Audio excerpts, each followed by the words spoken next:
Welcome back once more, my people. With me, Desmond Usmuzwanko Sujamino Salobamba. Oh yes. Guess who's back? Hey, we are here back again. Yes, I'm back again. We said we're gonna do this and we're doing it again. Yes, we are doing it again. We are doing it again. We are keeping our promises to ourselves and accountable to do it again. So we are showing up again. Somebody's taking my job, hey? Somebody's taking my job. It is such a wonderful time to spend with you. We talk about a lot of stuff, right? Yes. And we said we're gonna go a bit deeper with the conversations that we have last time. Yeah. So, but again, guys, this is relating relationships where we are addicted to good conversations. Absolutely. And I'm here again with Madam Stillo. Yes, Miss Stillo. Miss Stillo. I call you Liz, but your full name is Elizabeth. My full name is Elizabeth Stillo. Mm-hmm. Yeah, I am a mother, I am an entrepreneur, I am just a lover of life and a lover of good conversations like we are about to have now. I love to relate, and I think this is a time that we must have honest and open and vulnerable conversations so that we can really just, help other people and help you to reframe the way you've been thinking about things. Because when you change the way you look at things, the things you look at change. When you change the way you look at things, the things that you look at change. Yes. Wow. So perspective so is true. everything. Perspective is everything. Your perception determines your reception. Yeah. I'm adding my stuff as well. Cannot be left out of this. But yeah, you know what? Thank you for coming and joining us again. It's a pleasure. Thank you for having me. Thank you for inviting me. It's such a fun time here. We talk and talk and talk. Oh yeah. And talk. There's so much that happens. Behind the scenes. We are. I'm grateful to be here and to speak among men with your caliber, men who have gone through things, through the fires, and you come out winning, and you're teaching us so much. So I appreciate you inviting me. Thank you so much. Thank you. And I think this is what this is about. We want people, because your existence, your being here, says you've conquered a whole lot of stuff. Absolutely. And remember, what we go through so that we can empower other people. Yes. You are victorious, now you can make other people victorious. Yes. Absolutely. Yes. Absolutely. And last week, the conversation that we had, and I celebrate the fact that you're so vulnerable about certain things that we spoke about. And one of the other things I just want us to start here, with everything that you've gone through as a mother of three, right? And where we spoke about the fact that there's other things that you can only model to a certain level as a mother, as a woman, right? That they cannot be done unless if there's a male person who plays his part in the modeling, right? Yes. And most of the time when we spoke about modeling, we always spoke about the better part or the good part of modeling, but we don't realize that modeling, there's also a negative part of modeling. There's a negative part of it, yes. Yes. So with all that, I want us to start here. There is fathers that are not available for their children, whatever the reason is. Absolutely. But they are not available for children. There's fathers who think they're available because they feed their children with money, but they don't feed their children with time, with love and care and all the other stuff. In your experience, what has been the consequences of that, if any? Yes. So, that's a loaded question. It's loaded. A fully loaded one. So I would start here. First of all, I would want to say that it really takes two to tango. Yes. It takes two to bring a person, a whole human being into this world. And I would just want to also say to the single mothers who are staying, I know sometimes you want to not stay, you want to not be part of this thing, but you're now there and you have to stay.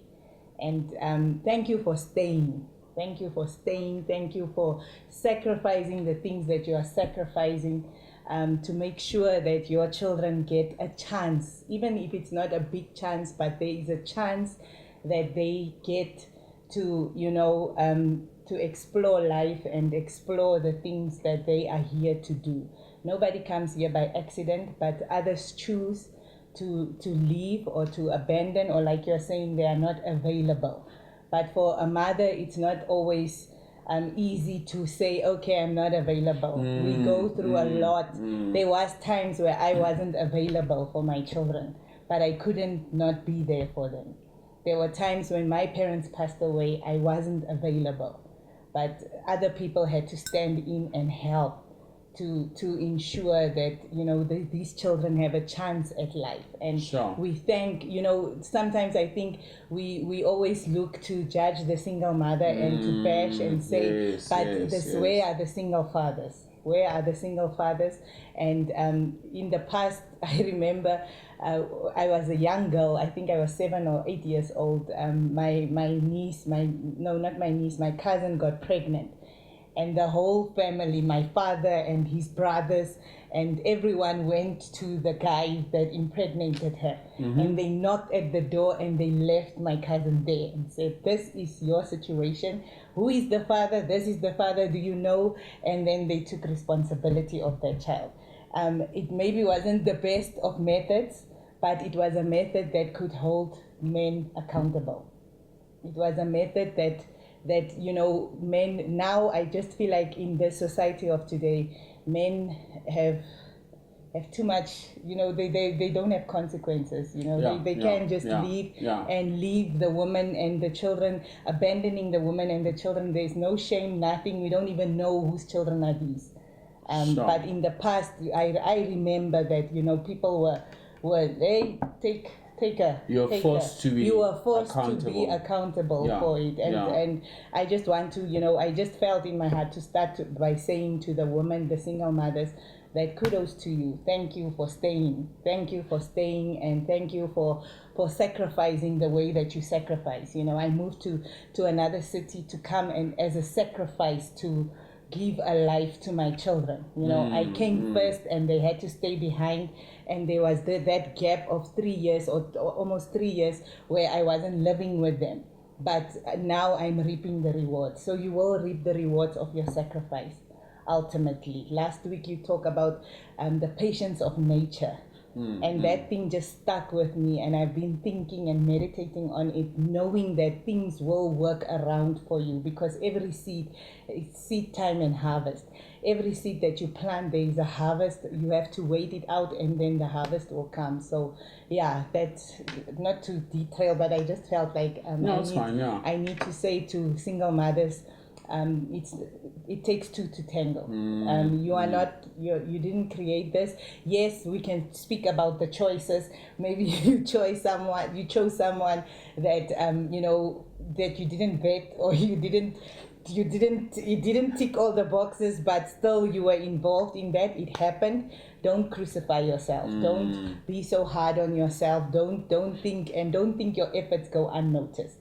We notice your effort, and I'm speaking to myself as well, because sometimes you just need someone to say, listen girl, you are doing a good job. And this is me telling you, girl, you are doing a good job. No, I'm happy that you did that. I'm happy that you did that, because we need to really acknowledge that fact. Yes. That in this case, men usually have an easy way out. Yes. They can just leave. You said something that's important as well, that I think we need to bring across. Children are never a mistake, right? Yeah. You might be born in an environment that was not fully prepared, but children are never a mistake. The Bible says they are the blessing from the Lord. From the Lord, right? So we believe that there is no one who comes to earth where God didn't even know they're going to come to earth. So with that said, to the mothers and the single mothers, I agree with you that they are holding it down. Those that are sacrificing, and even the fathers. If those fathers are there, they are available. Because for me, I've got a friend that I went to college with when I was doing IT. her mother passed away when she was about 2 years old. Her father never got married until she was out of the home. Sure. So whenever we went to visit this house, there were always the cousins and their stuff, whatever. Yeah. But the father never. So the father was there available the whole time. Yes. Only when she left the house, then we had, there was somebody and so there are fathers.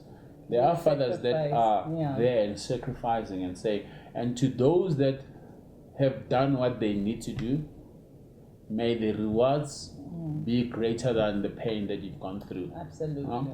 And but anyway, this is not a sob story. It's not a sob story at all, but I just felt like, we need to also acknowledge and give credit where credit is due. Yes. And also come in a restorative spirit, come with solutions rather than bashing, and say, okay, this is where you find yourself now. How do you move forward?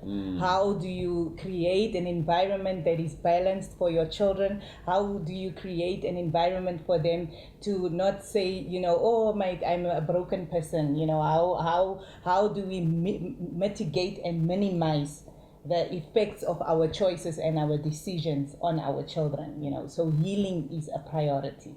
And self-reflection, self-awareness needs to be a top priority in order for you to raise human beings that will contribute positively to society. Wow, Liz, thank you once more. Thank you. Because I think what we want to bring is always try to bring balance in what we're talking about. Absolutely. And for you to come across and say and voice out how many people are actually doing it.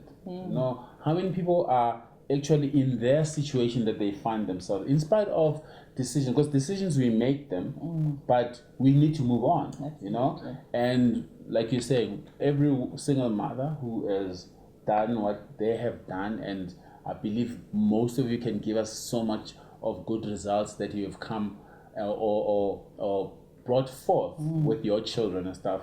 The men that are there as well, kudos to you guys. May you just guys keep it up, And I want to say this. I know your children, and with your son, I think you did a very good job, right? Thank you. I think, am I right in saying you didn't do this alone?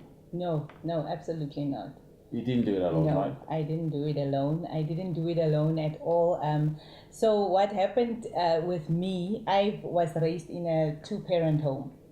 My mom and my dad were present parents. Oh, okay. Present parents, businessmen, businesswomen, so we didn't have... I grew up in a stable home. Let me say that it was stable, and then I made my own choices based on what society was pushing in, and the narratives that was brought to us as young girls, to believe that you are Miss Independent, you can do all things by yourself, you don't need a man, those things. So my mindset was at that level, that I don't need a man, but I had my parents to help me. So when I initially gave birth to my son, I was even on my father's medical aid, everything. My son was on his medical aid, so they were the pillars of my mishap. So they were just the front and cleaning up my messes, even when I wasn't even aware of some of the things that they were doing. But when they passed away, yes, when they passed away, now the structure fell. The whole structure fell down, because they were really like there for Newa as well. For my son, and my father, helped him a lot in showing him the ways, but it's grandparents. So grandparents, they just love, they just love on the child and spoil and do all those things. So now when we moved this side, and it was just the two of us, we now had to mend our relationship or start rebuilding our relationship. And my fears there was absolutely that it will not be able to be done. I was thinking to myself that how will it be possible for us to reconnect as mother and son whereby he knew his grandparents to be his everything. I was wilding out. I was, living in the fast lane of life, and making just bad choices after bad choices, and they were just always there to be a pillar of strength. So yeah, that's initially. There's a father figure that you spoke about. Yeah. That even to this day says, your son must come back.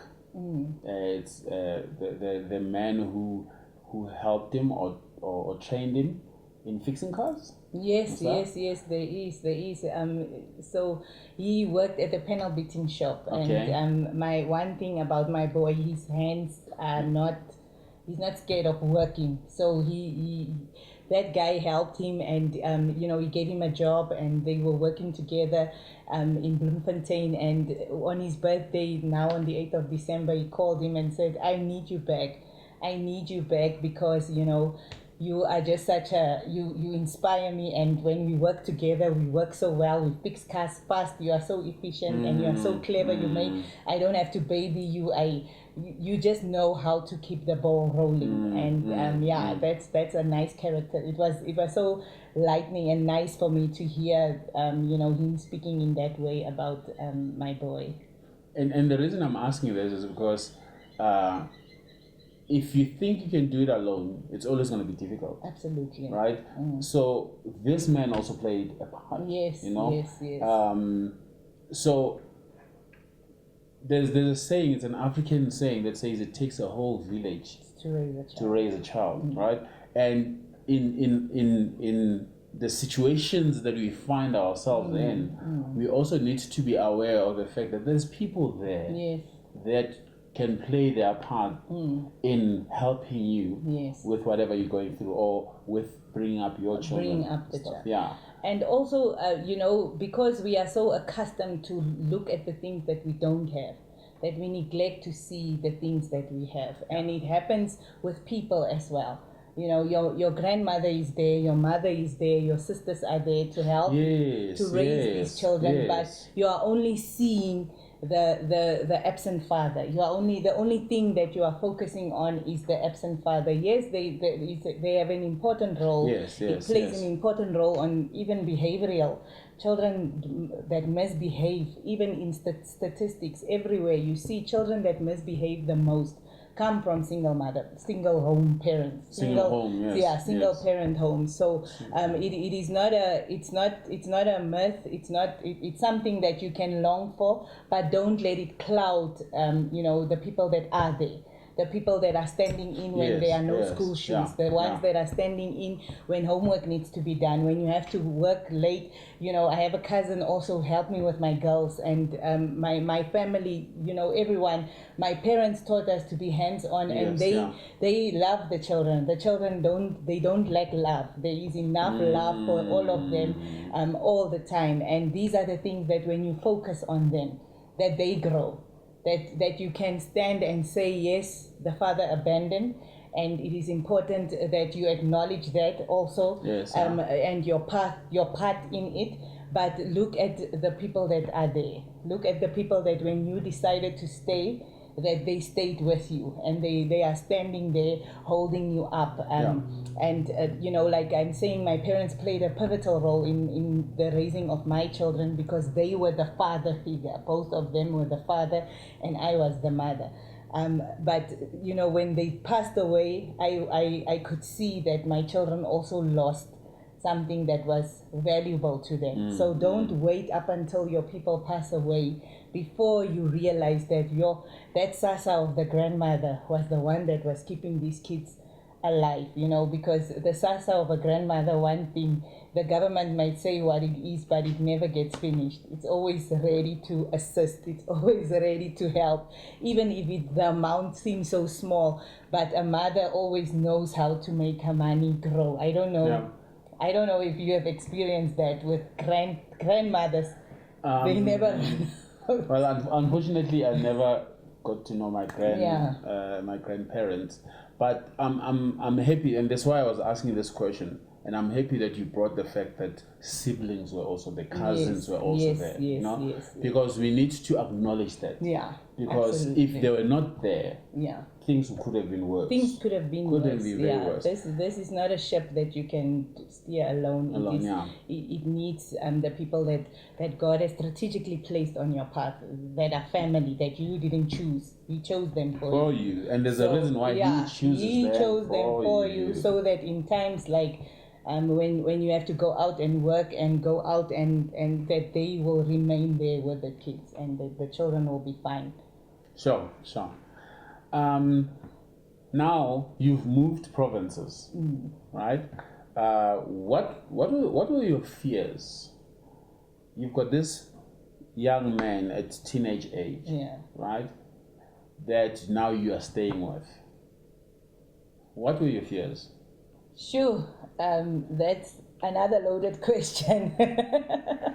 It has a layers of answers. I think, as parents in general, our fear is that these children of ours, when they leave the nest, who will they be, and how will they perform outside? And I could, the one thing that I saw when my son moved here, he didn't have a lot of confidence to enter into the spaces. There were spaces that he could go to, but he saw that even the social spaces are not like the ones that he was used to. Okay. So in terms of the social lives, in terms of making friends, in terms of building a community that, because we left our community behind. Community behind, building a community and building new relationships, that was quite a challenge. It was a challenge, but I had to put on the leadership and say, no, we will be in this community, and we will put ourselves out there. Even though he was shy and standing behind me when we go to church, he will sit next to me and not mingle with the other people.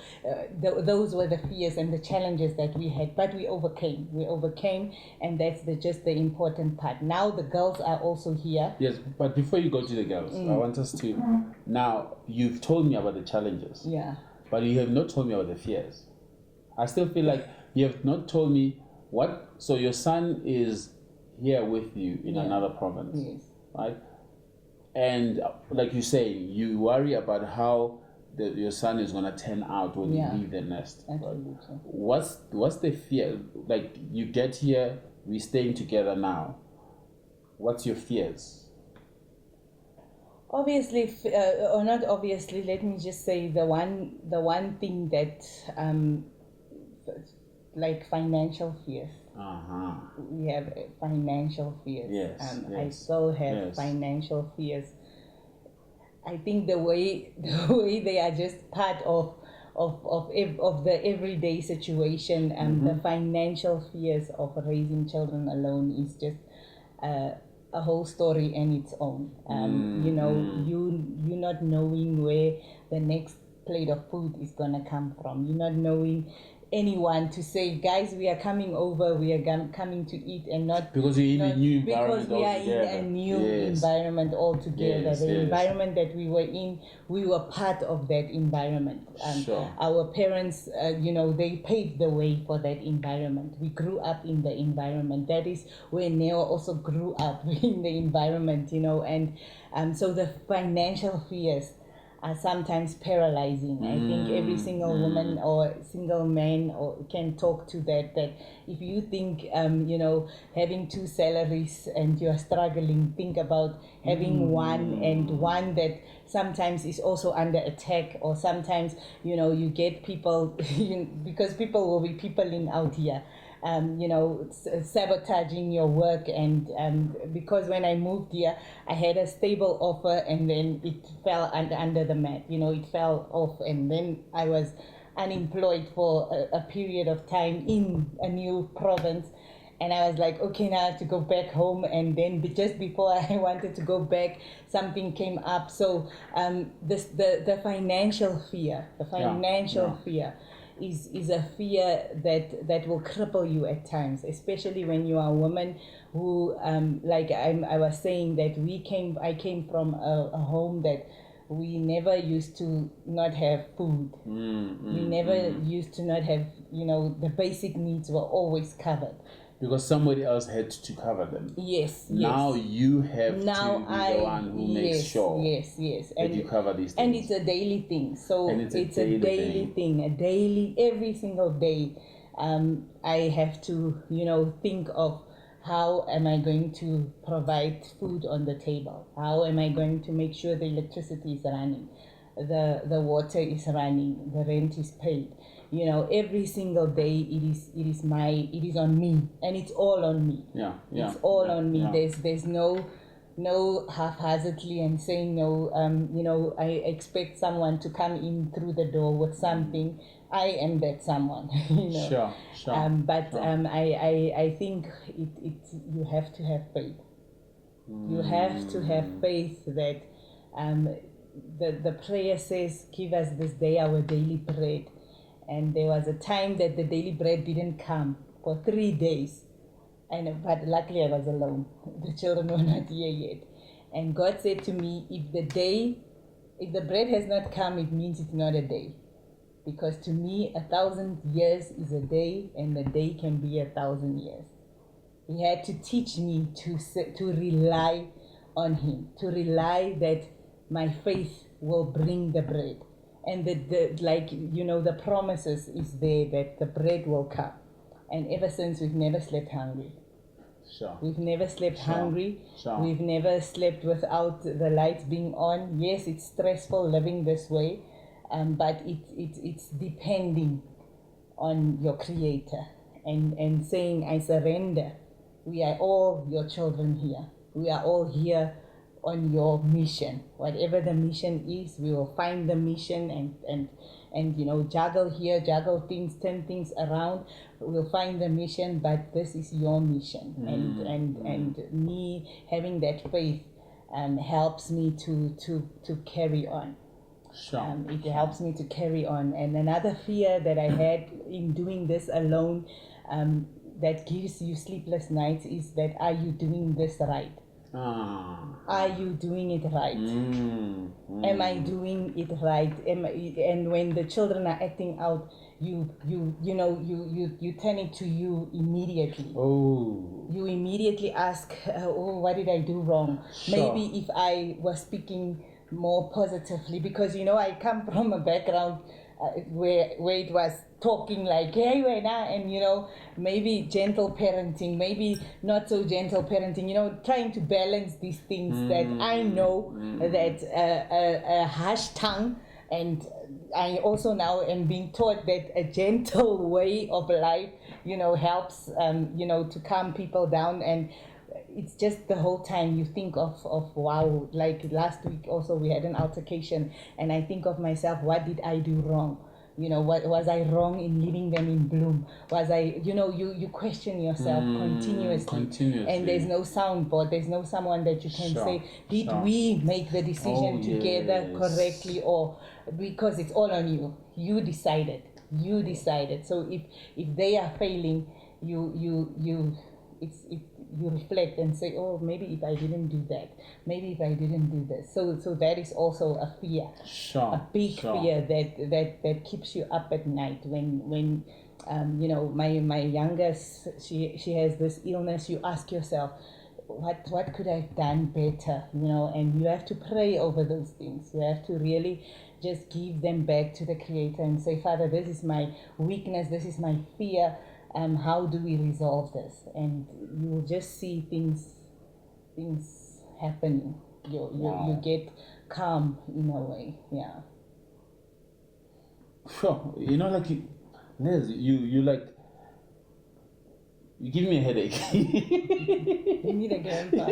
You need a grandpa because of the stuff that you're bringing across, And I'm happy that, thank you again for allowing yourself to really be that vulnerable. And I believe there's people who are going to learn from this, And you said something as well is, my wife always says, we must always think that people are trying to do the best they can,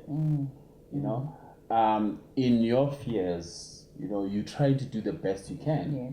not only for you but for your children as well. Last time you spoke about the next generation. Yes. And for me, because you spoke about, am I doing this thing right? Right?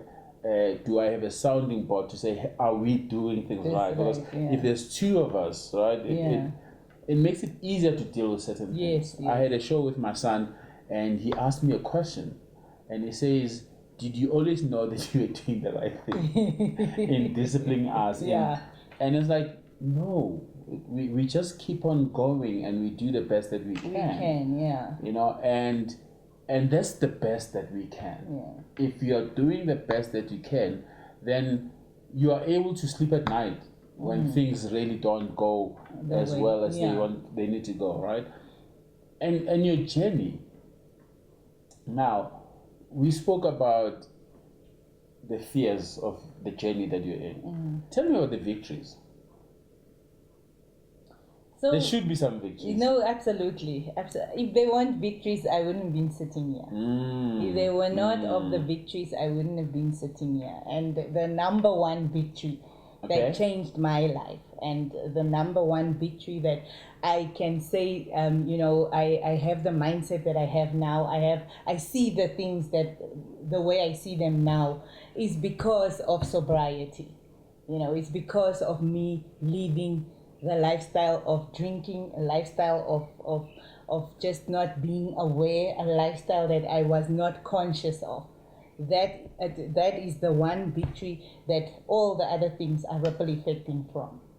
The fact that I was for 20 years enslaved into alcoholism and living a life that was not to my fullest capacity, to my fullest ability. I wasn't living in my purpose. That helped me now to be able to shape things in my mind, to shape the life and the reality that I want to see. And everything that I'm living now is because I've been intentional about thinking on how to create a life that my children and my children's children will be able to benefit from. Not only financially. It's not only about the finances, but it's about walking a path that was made for me. The path was there, created for me, and I'm just having to walk in it and just become that person, that woman that can say, I have raised 3 people and I've raised them in this way, and now we are seeing it manifest. And the day that when I go or when I transit, that I know that I did my best. But if I was to be stuck in the lifestyle of the world, the drinking, the partying, the clubbing, and the what, I would have never come to this consciousness, never come to the awareness that there's something deeper within me that I need to reach in order for even my children to reap that reward. So that's your victory. That's the main victory. Yes. And then on the ripple effect was me moving from a free state to Gauteng province and making it. It was the wilderness. It was terror in the beginning. In the beginning, it was nice when everything was looking nice, and then I went into a stage where I had to now surrender my life to the way that the Creator had created me for. Because mostly I was just living on depending on myself. I was self-sufficient. I was a person that knew that no, if I get a job there, I will be able to, I could connect the dots. But now I had to begin like on a clean slate and say, okay, let's get back to the drawing board. Elizabeth Stillo, the one that is new in the womb of her mother, who is she? Me reintroducing myself to myself. Relearning who I used to be, and now redoing things and saying, okay, we are walking this path now, and who do I need to be in order for me to be now speaking to you? Wow. Wow.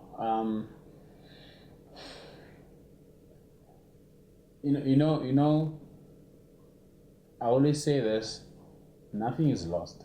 right?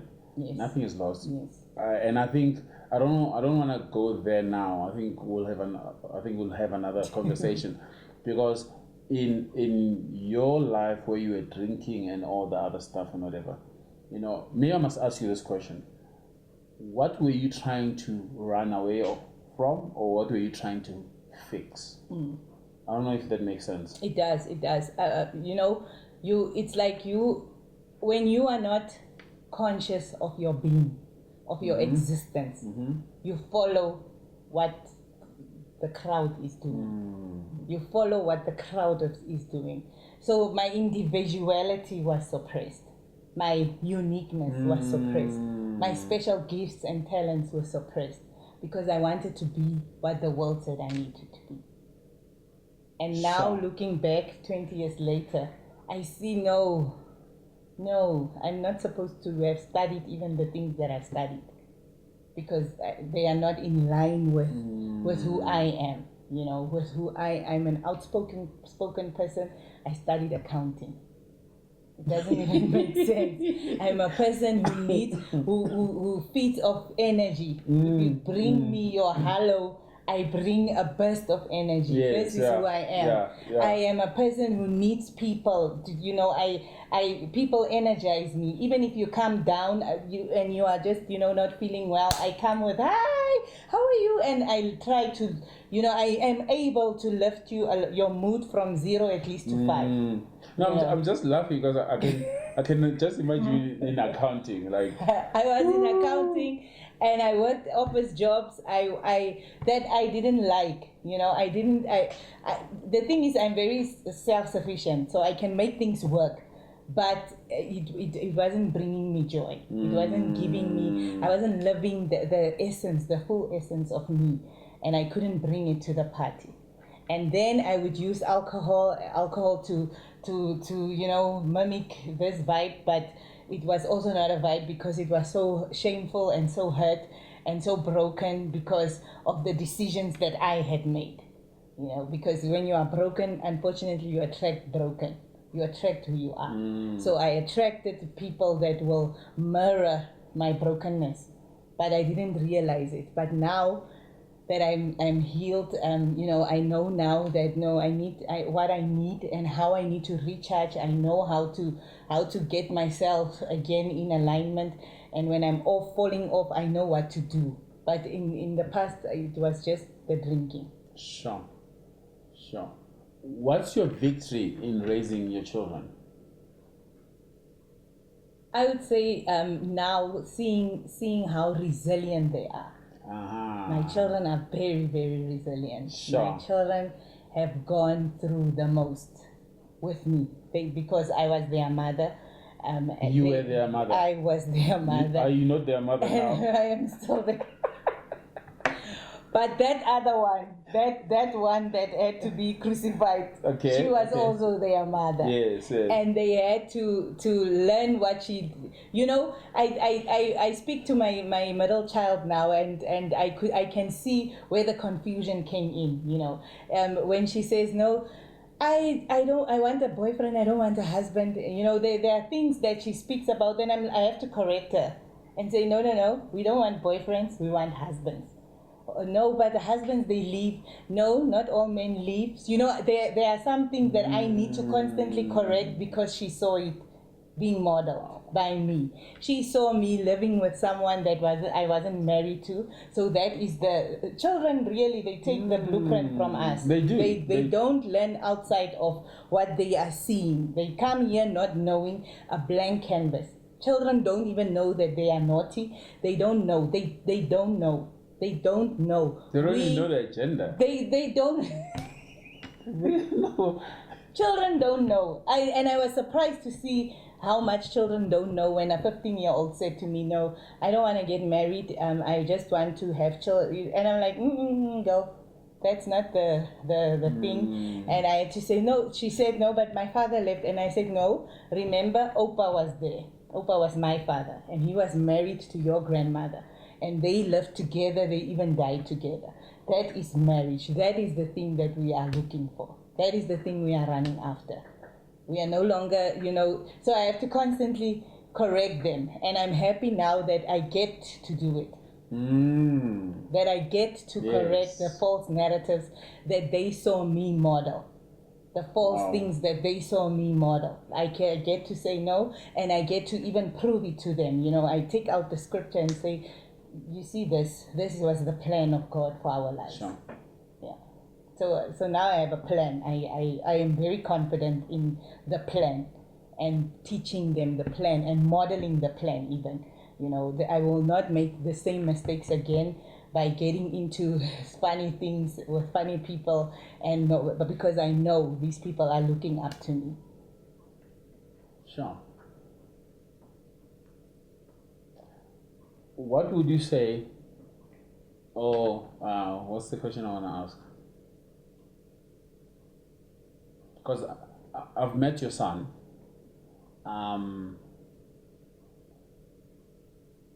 Sure. He gets into a place. He wants to become a solution. Yes. Right. He wants to find something that he can help with. Yeah. He doesn't want just to sit down and just do nothing. Yeah.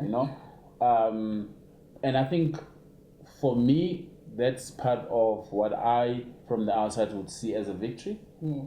Because you've raised a boy in his teenage age that he's not lazy. Yeah. He's not lazy. He wants to make things happen. If your son, if you ask him to do something this much, he always wants to find a way of going even beyond that point. Yes. What do you want to say to him? I want to say to him, I'm very proud of him. I am really very, very proud of him, and I know that the circumstances are not ideal, but he has shown some character that not many boys show. He comes from a community where he was part of people who are the mischiefs and what, but he has shown and proven to himself that he is a quality human being, and that even what the enemy tried to work for his harm, it has worked for his good, because we can sit in conversations, him and I, and he can see, he's able to detect that no, this one was a trap. That was a trap right from the pits of hell, and I am so happy that I am out of it. I see him as a boy that or a young man that will really reach a lot of people with his words. He's also not afraid to have one-on-one conversations with other younger guys and speak life into them. When I listen to him speaking on voice notes and what, he speaks life into other people's lives. So his resilience has really shown that he has a bright future. He has a bright future, and I am very, very proud of him and of the young man that he has turned out to be. That was also a fear that he would not be able to match up to, it was also it's his fear as well that he won't be able to match up to the greats, but he has shown that when with his abilities and talents that he will be able to stand out, because he stands out when he does something. He stands out when he the way he moves, whether it's a funeral in our street, people always say, "Yo, Neo, you've helped us so much, and thank you so much for that." Because I also think it comes from my father. My father was a person that would help in the community, so he saw that being modeled, and that is, I am very, very proud of him. Yeah. Your daughters? My daughters are resilient. Yet again, I will say that they are resilient. They are so smart, and I want them to know that I now the word in the house is remember, the devil wants to steal your star. Keep your star, and make sure that in life when the winds come, just remember that you are valuable and you are worthy, and I am so proud of them. We lived apart for 2 years. I've lived apart the longest from them, and they came back, and they are they are, they know how to clean. They are making their beds, and they really show that, and they are ready for the new challenge. Their minds are ready, and I am now modeling this thing called a life with purpose for them, and they see me reading the Bible, they see me going on social media live, they see me doing things, and they are now my accountability partners, saying to me, "Mom, you haven't gone live today. Mom, what did you post? Let me see. Let's go together. Do this, wear this." Even today, the outfits were, they are just there helping me, and it's such a blessing. It's such a blessing. Sure. When I look back, when they came, the way they came, everyone, it was just judgment, and "Ooh, another one." But now that they are 3, I wouldn't imagine my life any other way, because I have them. I have them to guide me. I have them to know that they are my why I wake up, why I do the things that I need to do, and why I continuously keep on learning and upskilling myself to make sure that they see it. Because one thing about kids, they mimic who we are. Elizabeth is 70. What do you say to Elizabeth now? I'm so proud of you. I'm so proud of you. I'm so proud of you, and you did well. Thank you for choosing you. When you chose you, when you started to choose you, that's when everything unfolded, everything changed, and thank you for choosing you.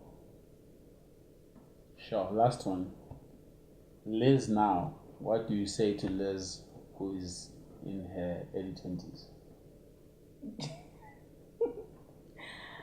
Girl, it's gonna be okay. Uh-huh. It's gonna be okay. The whole life is waiting for you. The whole life. Not life, the whole life is waiting for you. And you are going to be just fine. I know I said this is the last one, right? And I know I have not paid you for this. You haven't? This one that I'm going to ask you now. This one I'm going to ask you now. Yes. You are a life coach, right? Yes. I'm a life coach as well. We go through so much for us to bring to the table what we bring to the table. And sometimes people don't understand it. Yes. Right? I'm going to ask you, I'm not paying you for this one, right? There's a young person who just realized now, he's got 2 children or 3 children, or whatever number of children they've got. Yeah. And they realize now that, you know what, I am a single parent. I'm a single. Sometimes even the hope of saying I'm going to get another person is not even there.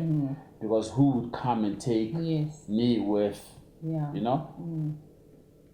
What do you say to the person? They are aware of the fact of, I've listened to this show. I realize that I might be on my own. No one might be coming for me. Yes. Right? What do you say to that young person? You can talk to them on the... It's a scary situation that you are finding yourself in. It's a situation that no one has prepared you for. I think the schooling systems, the varsities, they'll never prepare you for real life situation. And it doesn't get realer than this. It is a real life situation that you find yourself in. And I would just tell you, the first step is to become aware of where you are. Be aware that this is your situation and that no one is really coming to save you. You have the resources within yourself. First step, bring awareness to the situation. What I mean by bringing awareness is sitting with yourself and looking at what is going on. How far are you in your studies? How will you make money? How, just bring awareness to who you are as an individual. Bring awareness to what ignites you. Become conscious, become more conscious of the decisions that you are making. Point number 2, I will look at the surroundings, my people. The people that have access to your life speaks volumes to you. The people that you allow in your life speaks volumes, and you need to take a thorough stock take on who are the people in your life. What are they saying? Are they speaking to you, or are they speaking about you? Are they speaking, to the creator in you? Are they speaking to the dreamer in you? Are they speaking to the vision that you have about your life? And the third step is, just create a routine of mindfulness. Create a routine for yourself and for your child. Children thrive on routines. We are human beings that thrive on routines. Create a routine that you can stick by, that will help you to have the self-discipline when your friends come and say, Mugele, let's go out, and you can't go out because you have to take care of your kids. When a guy comes and says, girl, I want you, that you have a routine that will pull you towards you. We routines help to pull us. It's like a leash that pulls you back and say, no, you can't do that, you can't go there. But the most important, I think, the people that you are surrounding yourself with, make sure that it's people that build you up. Make sure that it's people that when you speak about a dream, they don't shut you down. Make sure that it's people that speak life into you. And then there are a lot of things that you can do in terms of your mindset, in terms of changing the way you look at things. There are a lot of things, there are self-help, a lot in this industry that we are working in, that has helped us to overcome a lot of challenges. The one thing that I also want you to realize about yourself is that you are strong enough to carry this through. Yes. You are strong enough to carry this through. The other thing that you must know, that the solutions are within you. There's no problem that comes on your path that the solution is not within you. The solution is within you. Write things down. Think about things. Make sure that you safeguard yourself, because sometimes we let in the people or things. People are destroyers, but people are also builders. Words can break you, but words can also build you. So make sure that you lean onto the builders more than the breakers. So that would be my advice to someone who's finding themselves as a single parent, a young person, not knowing where to go. The easier route that I also want you to be aware of is friends coming in to pull you out of your purpose. That child is part of your destiny. That child, there's a purpose why that child is here, and you have the resources to teach this child to become greatness. The greatness that is within you, your child needs to see. And the only way you can become that is if you do not surround yourself with things that will harm you, and environments that will harm you. I hope that helped. Wow. All for free. For free? All for free. You know what? I don't want to say anything else. I don't want to mess it up. I want to end it here. Let's thank you so much for coming through. Thank you for being yourself and being open as you are.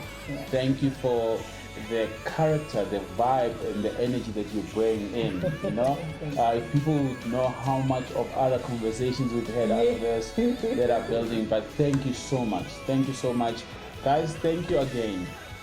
You keep on giving us time to take your space, to put ourselves in your face. You give us your ears to listen. You can easily cut us off and say, I don't want to listen to this.